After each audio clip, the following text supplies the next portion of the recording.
Assalamualaikum warahmatullahi wabarakatuh. Waalaikumsalam warahmatullahi wabarakatuh. Bapak dan Ibu, apa kabarnya hari ini?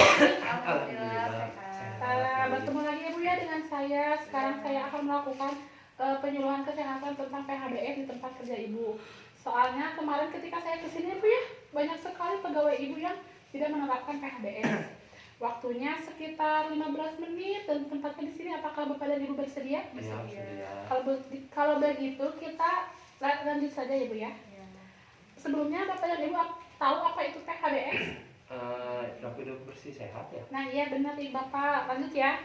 Jadi PHBS itu adalah perilaku hidup bersih dan sehat yang disingkat menjadi PHBS tadi. Adalah upaya untuk memperdayakan, mengetahui, mau, dan mampu untuk mempraktekkan perilaku hidup bersih dan sehat serta berperan aktif dalam gerakan kesehatan di masyarakat.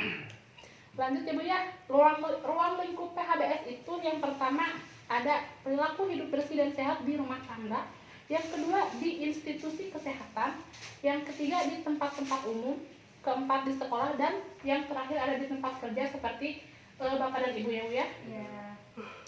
Selanjutnya ada tujuan perilaku hidup bersih dan sehat di tempat kerja. Yang pertama, mengembangkan perilaku hidup bersih dan sehat di tempat kerja. Yang kedua, meningkatkan produktivitas kerja. Selanjutnya, menciptakan lingkungan kerja yang sehat. Terus menurunkan angka absensi kerja. Selanjutnya, menurunkan angka penyakit akibat kerja dan lingkungan kerja. Dan yang terakhir, memberikan dampak yang positif terhadap lingkungan kerja dan masyarakat. Selanjutnya, apakah ada yang ditanyakan terlebih dahulu? Tidak. Kita lanjut saja ya, Pak Bu. Yaitu selanjutnya perilaku hidup bersih dan sehat di tempat kerja, antara lain tidak merokok di tempat kerja, mengkonsumsi makanan dari tempat kerja, melakukan olahraga secara teratur, mencuci tangan dengan air bersih dan sabun, terus memberantas jentik nyamuk di tempat kerja, menggunakan air bersih, menggunakan jamban sehat, dan menggunakan alat pelindung diri. Selanjutnya ada manfaat PHBS di tempat kerja bagi para pekerja. Yang pertama ada setiap pekerja meningkat kesehatannya dan tidak mudah sakit.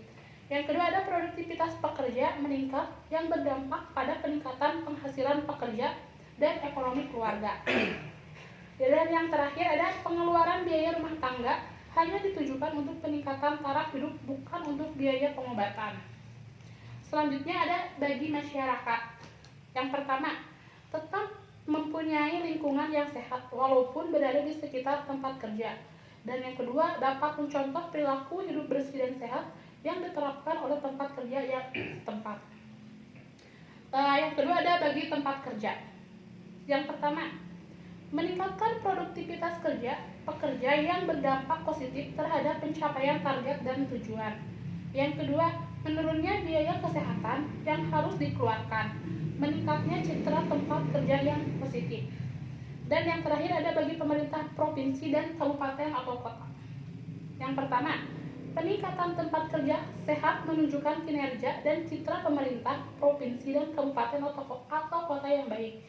Yang kedua, anggaran pendapatan dan belanja daerah dapat dialihkan untuk peningkatan kesehatan, bukan untuk menanggulangi masalah kesehatan. Dan yang terakhir, dapat dijadikan pusat pembelajaran bagi daerah lain dalam pembinaan PHBS di rumah tangga. Pemaparan materinya sudah selesai Bu ya. Apakah ada yang ditanyakan? Cukup mungkin Neng. Nah kan itu kita tentang melakukan PHBS ya Bu ya. Nah, salah satunya itu dengan mencuci tangan. Apakah Bapak dan Ibu tahu cuci tangan itu ada berapa langkah? Ada 6 ya kalau nggak salah. 4 apa 5? Kurang tepat Bapak dan si Ibunya benar ya Bu ya. Kalau gitu kita akan mempraktekkan 6 langkah mencuci tangan. Jadi kita menggunakan ini aja ya Bu ya. Kita itu ya Bu ya. Seperti ini. Yang kedua ini. Yang ketiga ini. Ini. Diputar ya Bu ya, 3 kali. Terus ini. Sudah. Bisa Bapak dan Ibu ulangi lagi? Bisa. Ya. Pertama gini, Ya. Yang kedua gini, Ya. yang ketiga gini, yang keempatnya gini, kelimanya gini. 6. 6. Ya. Terima kasih ya Bu, Bapak Ibu waktunya. Saya sudah mengganggu Bapak dan Ibu. Kalau begitu saya akhiri dulu ya. Assalamualaikum. Salam.